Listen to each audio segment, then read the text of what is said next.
आत्मीय भाइयों एवं बहनों प्रणाम। युग परिवर्तन की पृष्ठभूमि और रूपरेखा, विषय लोक मंगल, लोक रंजन और लोक मंगल का समन्वय। पृष्ठ 31 से आपको पढ़कर सुनाते हैं, आइए सुनते हैं। कठपुतली चित्र प्रदर्शनी,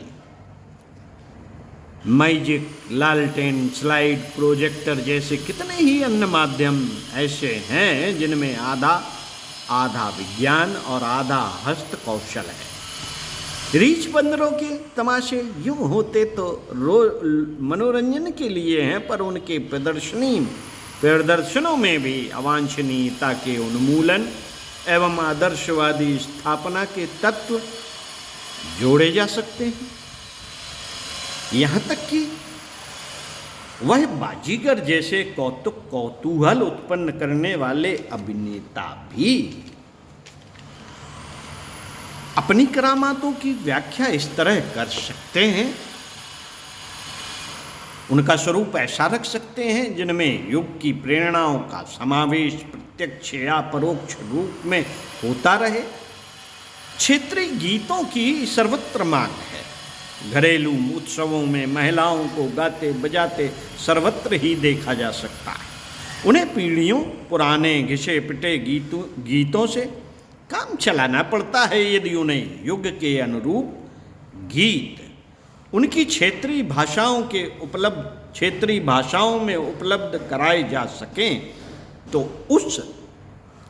उस आधार पर भी प्रवाह की एक उपयोगी धारा बहने लगती है। होली आदि के अवसरों पर, विवाह शादियों में, पर्व त्योहारों पर, मेले ठेलों में पुरुषों के भी गीत, वाद्य, नृत्य आदि चलते हैं। इनमें भी अभीष्ट प्रगतिशीलता का समावेश किया जा सके तो परंपरा को प्रगतिशीलता के संपर्क का लाभ मिल सकता है और उससे जनमानस के परिष्कार में भारी योगदान मिल सकता है। मित्रों, युग की मांग को पूरा करने वाले ग्रामोफोन रिकॉर्डों की एक श्रृंखला चल सकती है।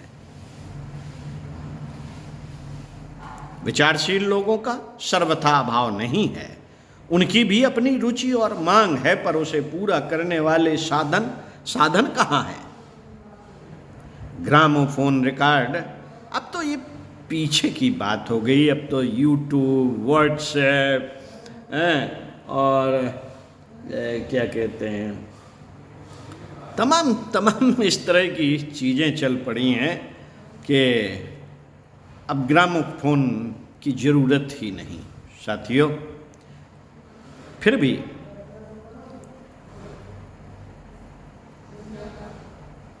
यदि प्रेरणाप्रद गीत बने हैं तो उन्हें अपनाने वाला बहुत बड़ा वर्ग सामने आना चाहिए। हर व्यक्ति अपनी कुरिच को छिपाकर पूरा करना चाहता है। कुरिच को छिपाकर पूरा करना चाहता है और सुरिच का आवरण प्रदर्शन के लिए रखे रहने का ढोंग करता है, इच्छुक है। फिल्म क्षेत्र में भी यह डर बहुत दिन तक घुसा रहा कि आदर्शवादी तस्वीरें चलेंगी नहीं, जनता उन्हें पसंद न करेगी। पर जब अच्छी फिल्में बनी और बुरी की तुलना में अधिक चली, तब भय दूर हुआ और यह जाना गया कि आदर्शवादी मांग सर्वथा मृत नहीं है। उसने भी अपना क्षेत्र बना रखा है और वह इतना बड़ा है जिसमें कि इस दृष्टि से बनी वस्तुएं उत्साहपूर्वक खपती रह सकती हैं। महात्मा गांधी पर एक पिक्चर बनी थी, खूब चली, खूब उसने पुरस्कार प्राप्त किए और विदेशी एक फिल्म मेकर ने उसे बनाई थी।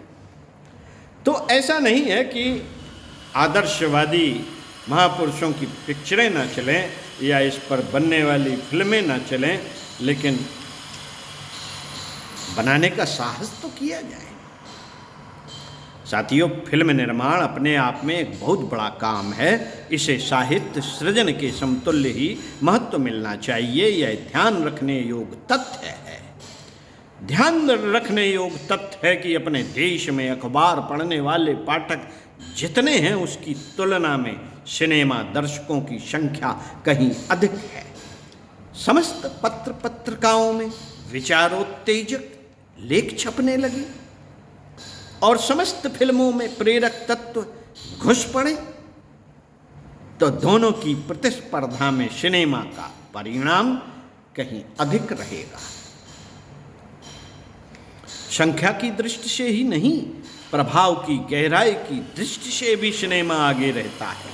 उसमें दृश्य, कथानक, शोभा, सौंदर्य, संगीत, अभिनय और अनेक तत्व मिले रहते हैं और भाव अभिव्यक्ति के लिए पूरा अवसर रहता है।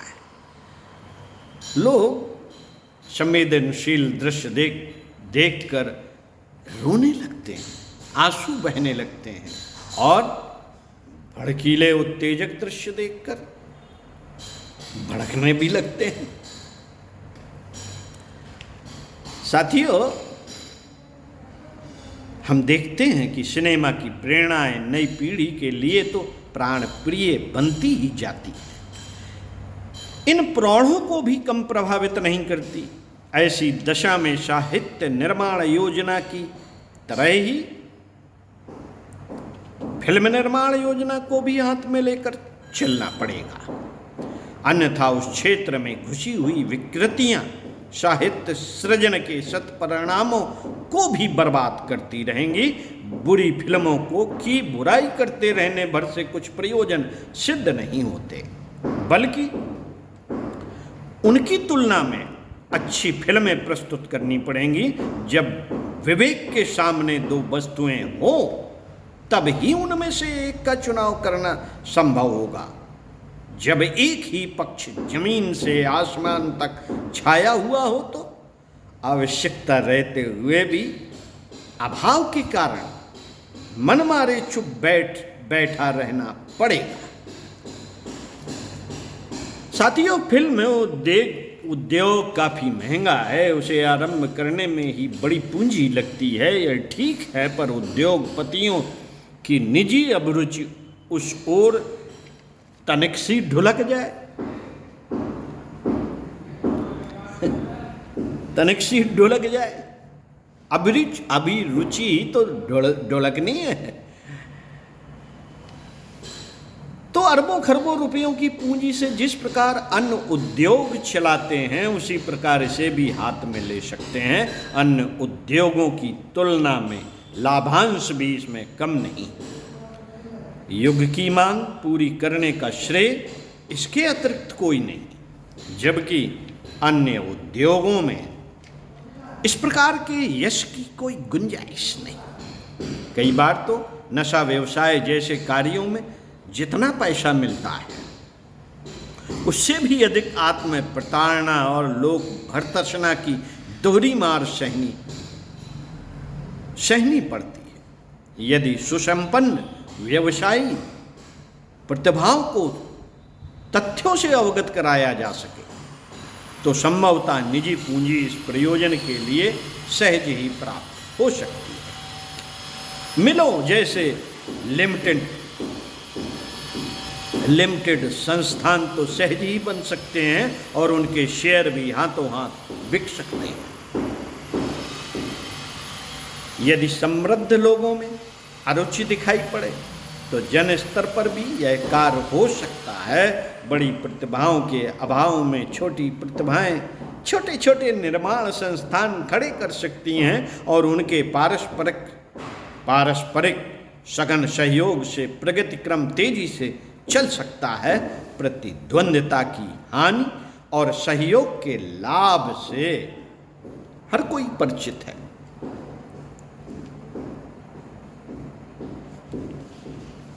साहित्य, फिल्म जैसे क्षेत्रों में भी छोटी प्रतिभाओं द्वारा छोटे छोटे निर्माण संस्थान बनने लगे और वे परस्पर सहयोग की सुदृढ़ जंजीर से घनिष्ठतापूर्वक मिले रहें, तो उस संयुक्त शक्ति से विशाल परिमाण में विशाल उद्योग खड़े करने की कमी अखरेगी नहीं।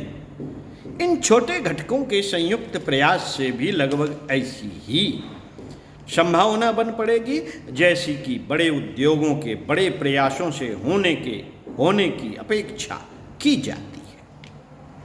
साथियों, संयुक्त प्रयास के केंद्रीकरण से इस उद्योग के लिए कितनी ही आवश्यकताएं सरलतापूर्वक और सस्ते मूल्य से जुटाई जा सकती हैं। निर्माण के लिए स्टूडियो केंद्रीय प्रयास से बने, कलाकारों को प्रशिक्षित कराने से लेकर स्थायी नियुक्ति तक का कार्य निर्माण केंद्र करे। वही विभिन्न घटकों की आवश्यकता के अनुरूप कलाकारों की एवं निर्देशन की, कच्चे माल की, यंत्रों की मरम्मत, साज सज्जा आदि की व्यवस्था जुटाता रहे। ऐसी व्यवस्था बन जाने पर अब की अपेक्षा निर्माण की लागत आधी रह जाएगी। कौन क्या बताए, किस क्षेत्र की, किस वर्ग की क्या आवश्यकता पूरी करे, इसकी नीति पहले ही निर्धारित कर ली जाए तो प्रतिस्पर्धा का कोई कारण नहीं रहेगा। प्राइवेट बसों और टैक्सियों वाले जब यूनियनें बनाकर सवारी ढोने का काम व्यवस्थापूर्वक चला सकते हैं और मुनाफे का बंटवारा करके अनेक झंझटों और विद्वेषों से मुक्त रह सकते हैं, तो कोई कारण नहीं कि आदर्शवादी फिल्म उद्योगों के छोटे घटकों को ऐसे केंद्रीय गठन करते हुए चलने में कोई आपत्ति हो। यह नीति फिल्म और साहित्य दोनों उद्योगों में समान रूप से अपनाए जाने योग्य है। आवश्यकतानुसार फालतू पूंजी का भी एक घटक दूसरे के साथ आदान प्रदान करता रह सकता है। इस प्रकार इस केंद्रीय संगठन की एक सहकारी बैंक भी पारस्परिक हितों की पूर्ति के लिए चलती रह सकती है। उत्पादनों के वितरण की व्यवस्था इस केंद्र के साथ में देकर सभी घटक प्रतिद्वंद्वता से बचे रहकर निश्चिंतता पूर्वक अपना काम चलाते रह सकते हैं। मित्रों, प्राचीन इतिहास पुराणों के कथानकों के साथ आज की समस्याओं के समाधान जोड़ने का अभिनव आधार ऐसा है जिसमें चिर प्राचीन और चिरनवीन की संगत भले प्रकार बिठाई जा सकती है। इसमें संस्कृत की रक्षा भी और प्राचीनता की गर्मामयी तेजस्विता का संरक्षण भी।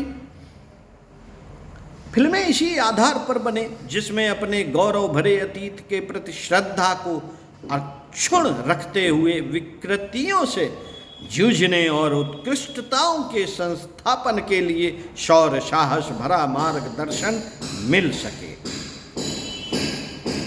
अपने इतिहास पुराणों में ऐसे असंख्य प्रसंग भरे पड़े हैं जिन्हें थोड़ा सा रंग देकर आज के समाधानों में भली प्रकार फिट किया जा सकता है। यह अथवा इससे मिलते जुलते अन्य आदर्शवादी आधार कथानकों के लिए निर्धारित किए जा सकते हैं।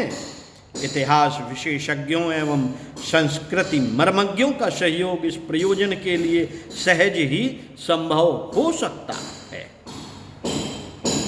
प्रस्तुत फिल्म निर्माण के लिए किन क्रिया प्रक्रियाओं को छोड़ा अपनाया जाए, यह उस विषय के विशेषज्ञों के परामर्श से ही परिस्थितियों के अनुरूप निर्धारण किया जा सकता है। इन पंक्तियों में इतनी बारीकियों में जाने की आवश्यकता नहीं। अभी तो हमें रूपरेखा बनाने, उसके लिए साधन जुटाने की बात सोचनी चाहिए।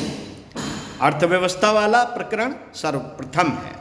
दूसरा उन अनुभवी प्रतिभाओं का सहयोग प्राप्त करने की बात है जो प्रचलित ढर्रे से आगे पीछे हटकर मौलिक सूझबूझ का परिचय दे सके। मितव्ययता के साथ साथ उच्च स्तरीय कला शालीनता का समन्वय कर सकना ही इस अभिनव प्रयास के लिए सुयोग्य होने का चिन्ह माना जाएगा। जमीन आसमान का मोल मांगने वाले अभिनेता तथा साज सज्जा पर होली की तरह जलाया जाने वाला धन इन नए प्रयासों में किसी भी प्रकार सहन नहीं किया जा सकता। सादा जीवन, उच्च विचार के सिद्धांत इस विलासी व्यवसाय में किसी हद तक समाविष्ट किए जा सकते हैं। यही सिद्ध करना अपनी मौलिकता होनी चाहिए। साथियों, स्वयंसेवी कलाकार और सौम्य सात्विक साज सज्जा भी कला के गौरव को ऊंचा रखे रह सकते हैं। इस तत्व को सिद्ध करने के लिए नए युग के फिल्म निर्माताओं को आदि से अंत तक परिष्कृत दृष्टिकोण का परिचय देना पड़ेगा। इस संदर्भ में पिछले 50 वर्ष के अनुभवों में से मात्र यांत्रिकी अनुभव ही काम के हो सकते हैं। चालू ढर्रे की तो एक प्रकार से भुलाकर ही नई चिंतन की आधारशिला पर खड़ा हो पाना बन पड़ेगा।